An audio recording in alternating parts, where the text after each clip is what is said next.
Hi guys. So welcome to chapter 1 of business analysis. तो आज हम बात करने वाले हैं एक बिजनेस, उसका नाम है रिलैक्सो फुटवेयर।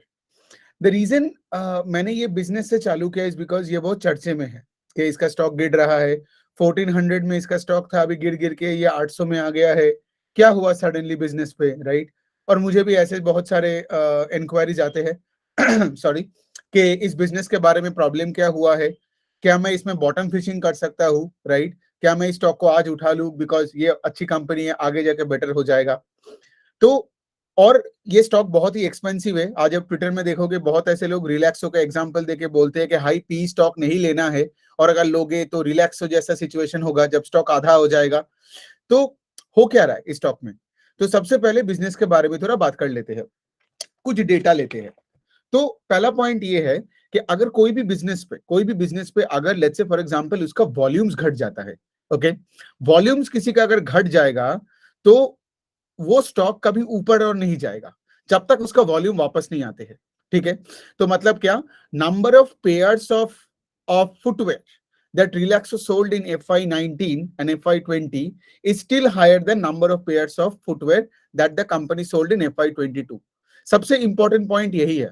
उसका कुछ 19 करोड़ के आसपास का कुछ था इन FY19-20, और FY22 में अगर आप देखोगे कुछ 1750-1800 करोड़ के नीचे है अभी उनका उनका वॉल्यूम्स। तो जो भी धंधे का, इट डजेंट मैटर वेदर उसका पी रेशियो क्या है, वो कौन से सेक्टर में है, अगर कोई भी धंधे का वॉल्यूम्स घट जाता है, प्रोडक्ट का मतलब the number of units of this products, ठीक है, अगर वो घट जाता है तो उसका स्टॉक तो ऊपर जाना बंद कर देता है। अब नीचे कितना जाएगा वो तो अलग बात है। सेकेंड थिंग है कि लाइक आप पूछोगे कि लाइक अगर वॉल्यूम्स घट गया तो टॉप लाइन फिर बढ़ने का एक और चांसेस क्या है, what is the other thing that can still add in growing the top line? अगर वॉल्यूम घटा तो वो है क्या, आपका प्राइसिंग पावर, राइट? मतलब आपका वैल्यू ग्रोथ। बिकॉज अगर रेवेन्यू ग्रोथ का दो हिस्सा होता है, एक है वॉल्यूम और एक है वैल्यू, करेक्ट? कि अगर मैंने ज्यादा माल नहीं बेचा तो मैं पर यूनिट माल का प्राइस बढ़ा सकता हूं। अनफॉर्चुनेटली रिलैक्सो ये भी नहीं कर पा रहा है, क्योंकि अगर आप रिलैक्सो का देखोगे, रिलैक्सो का मार्जिन्स का भी कॉन्ट्रैक्शन हो रहा है। Means what? मीन्स अगर मैं रिलैक्सो का नंबर्स बोलूं इन Q3 FY22 का, उनका सेल्स घटा बाई अराउंड 9-10%, ठीक है? बट उनका जो प्रॉफिट आफ्टर टैक्स है वो घटा बाई ऑलमोस्ट 56%। तो इसका क्या मतलब? इसका मतलब रॉ मटेरियल प्राइसेस भी वो पास नहीं कर पा रहा है अपने कस्टमर्स को। तो यहाँ पे वैल्यू का भी ग्रोथ का इशू है, वॉल्यूम्स का तो है ही। तो जब दोनों चीज, वॉल्यूम और वैल्यू दोनों इफेक्ट होते हैं, तो तब टॉप लाइन कैसे ऊपर जाएगा? Correct? And as a result of which, since आपका पैट 56% से गिर गया है ऑन अ YOY बेसिस, आपका रिटर्न ऑन इक्विटी भी इफेक्ट करेगा। तो रिलैक्सो का रिटर्न ऑन इक्विटी आप देखोगे 19-20% के आसपास था। This was back in I think FY19 FY20। लेकिन अभी अब अगर आप देखोगे तो उसका रिटर्न ऑन इक्विटी भी 15% के नीचे आ गया है। अभी इट्स अराउंड 13 और 14% as per their latest investor presentation. Now here is the thing, right? ऐसे माहौल में अगर आप एक बिजनेस को सस्ता भी, अगर आपको लग रहा है कि वो सस्ता है, राइट, तो आप वो आपको फिर से रिकंसीडर करनी चाहिए। मतलब सिंस आपने 1400 देखे हो, इसका मतलब ये नहीं कि 800 में आज रिलैक्सो ज्यादा सस्ता है, राइट? कल ये 800 से 400 में भी जा सकता है। देखिए, the whole point is this, आप कोई भी प्राइस पे एक स्टॉक को खरीद सकते हो, राइट? और ऊपर नीचे का भाव देख के आपको लगता है कि आप एक्सपेंसिव ले रहे हो या सस्ता ले रहे हो, लेकिन वो आपका ये एक बिहेवियरल एक पैटर्न है। It has got nothing to do with the business performance. तो मेरा बोलने का यही कहना है, अगर ROE वापस ऊपर नहीं आता है, अगर लेट्स से वॉल्यूम ग्रोथ ऊपर नहीं आता है, अगर रिलैक्सो का मार्जिन्स नहीं बढ़ता है, और let's say number of volumes का मतलब जो मैंने बोला कि लाइक नंबर ऑफ पेयर्स अगर 18 करोड़, 20 करोड़, 22 करोड़, 25 करोड़ में चला जाता है कोई साल में, राइट, और अगर वॉल्यूम का ट्रेंड ऊपर है, तब जाके आप उस स्टॉक के पीछे देख सकते हो। लेकिन जब चीजें बुरी होती जा रही है, ठीक है, ROE घट रहा है, सेल्स घट रहा है, पैट घट रहा है, कोई ऑपरेटिंग लेवरेज तो छोड़ ही दो, एकदम ऑपरेटिंग डी लेवरेज है, ठीक है, और कंपनी कोई कैपेक्स का बात भी नहीं कर रहा है, मतलब इस माहौल पे कौन कैपेक्स का बात करेगा? तो इस जगह में रिलैक्सो का स्टॉक लेना is doubly risky. I tell you one more point here. अगर आप कोई स्टॉक को एक 52 वीक में हाई में लेते हो, लेट्स से आपने रिलैक्सो को FY19-20 में लिया था, जब लेट्स से उसका volumes were at all time high, जब उसका मार्जिन्स उसके हाथ में था, ठीक है, और वो नया प्लांट खोल रहा था उस टाइम पे, उस टाइम पे वो stock at that higher price was actually cheaper than the stock at this lower price. ये बात को समझो, क्योंकि स्टॉक क्यों गिर रहा है? स्टॉक इसीलिए गिर रहा है बिकॉज बिजनेस का फंडामेंटल्स डिटेरियोरेट कर रहा है। ये सिर्फ स्टॉक ऐसे नहीं गिर रहा है बिकॉज एक टाइम पे सबको लगा है ओ ये ओवर वैल्यूड है तो चलो स्टॉक को गिरा दो, ऐसा नहीं होता है।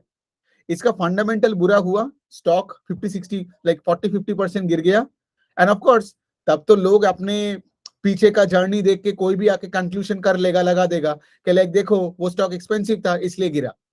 अगर उस लॉजिक में देखा जाए तो I give you one more example of a business called Varun beverages. उसका भी पी रेशियो अभी देखोगे 50-60 के आसपास में है, बट उसका वैल्यूएशन का बात कोई नहीं कर रहा है बिकॉज उस बिजनेस का अंडरलाइंग वॉल्यूम ग्रोथ है। लेकिन चलो हम वरुण का बात नहीं करते, हम रिलैक्सो का बात करते हैं। तो मैं हमेशा आपको बता सकता हूं कि मैं क्या कर रहा हूं। तो I wouldn't touch businesses like Relaxo जिसका वॉल्यूम डिग्रोथ हो गया, जिसका वैल्यू पावर नहीं है और जिसका आरओई घट रहा है, राइट। दूसरे चीजें आप देखोगे इस स्टॉक का पी रेशियो अभी भी 100 के ऊपर है, राइट। सो पॉइंट यही है, अगर आपने एक हाई पी स्टॉक में पैसा डाला और उसका ग्रोथ 25-30-35% से है, तब ना वो हाई पी सस्टेन कर जाता है। जैसे रिलैक्सो का स्टॉक अगर आप देखोगे बिटवीन 2016-17 से 2019-20 में वो हाई पी सस्टेन कर गया था, वो स्टॉक मल्टी बैगर भी बना था। क्यों? बिकॉज उस टाइम पे बिजनेस में अंडरलाइंग ग्रोथ था। लेकिन आज जब बिजनेस पे अंडरलाइंग ग्रोथ नहीं है तो वो ही हाई पी मतलब एक टाइम बॉम्ब की तरह बन जाते हैं। तो इसीलिए आप देख रहे हो कि रिलैक्सो का स्टॉक अब थोड़ा पी का समझते हैं। So price divided by earnings पर शेयर, राइट। अब देखोगे रिलैक्सो का मैंने क्या बोला, profit after tax went down by 56% on a YOY basis. तो पूरा अगर वो पी रेशियो देखोगे तो the E went down at a faster pace than P. इसलिए क्या है, रिलैक्सो का पी का भी लग रहा है कि एक्सपेंशन हो रहा है, तो वैसा भी नहीं है। सो मोटा मोटी all I am trying to tell you कि ऐसे बिजनेसेस में जहां पे फंडामेंटल्स वीकेंड हो रहा है तब वैल्यूएशन का बात करके कोई फायदा ही नहीं है। All you can do is के लाइक ट्रैक द बिजनेस, और ऐसे बिजनेसेस पे हम बाद में फिर से बात करेंगे जब लेट्स से फॉर एग्जांपल इसका वॉल्यूम का ग्रोथ आ जाए, बिजनेस में इनका फिर से ये कैपेक्स करने लगे और माहौल बदल जाए। क्योंकि the last thing I would like to tell you guys is this, कुछ लोग मुझे पूछता है कि लाइक रिलैक्सो जैसा बिजनेस को लेके रखता हूं आगे जाके तो कभी ना कभी तो बेटर होगा ही, but again coming back to that same thing कि लाइक आपको कैसे पता, right. And second of all आपका पेशेंस कितना है। क्या पता आपका पेशेंस 2-3 साल के लिए आगे का ठीक है, लेकिन क्या पता रिलैक्सो अगले 8 साल के लिए कुछ ना करे, ये भी तो हो सकता है, राइट।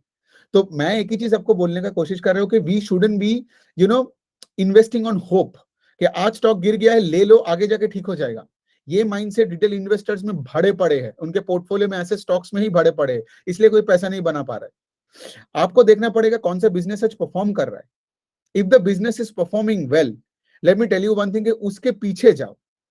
और रिलैक्सो को मैं ये नहीं बोल रहा हूँ कि अच्छी है या बुरी है, हाँ आज परफॉर्म नहीं कर रहा, आज मैं इसको टच नहीं करूंगा, बट देन आगे जाके it can be tomorrow, it can be 3 months down the line, it can be 5 years down the line, जब भी इसका बिजनेस परफॉर्मेंस फंडामेंटल्स इंप्रूव होगा, ठीक है, मैनेजमेंट कॉन कॉल करेगा और फिर से कॉन कॉल में आके बोलेगा कि लाइक हाँ हम लोग बड़ा सोच रहे हैं, वॉल्यूम्स बढ़ रहे हैं एंड बाकी का चीजें, तब व्हाई नॉट, तब आप देखोगे रिलैक्सो का स्टॉक फिर से ऊपर जा रहा है। So this is the first like short analysis of a company called Relaxo footwear.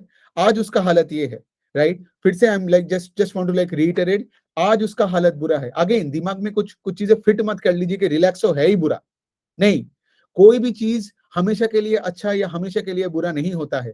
हमारा काम है, जो मेरा काम है ये पूरा बिजनेस एनालिसिस में, कि आपको बताना है कि आज क्या हो रहा है और उसके अनुसार it can help you make investment decisions. Although I'm not here to give you any recommendations, I'm here just to tell you कि मैं क्या कर रहा हूँ, मैं क्या सोच रहा हूँ।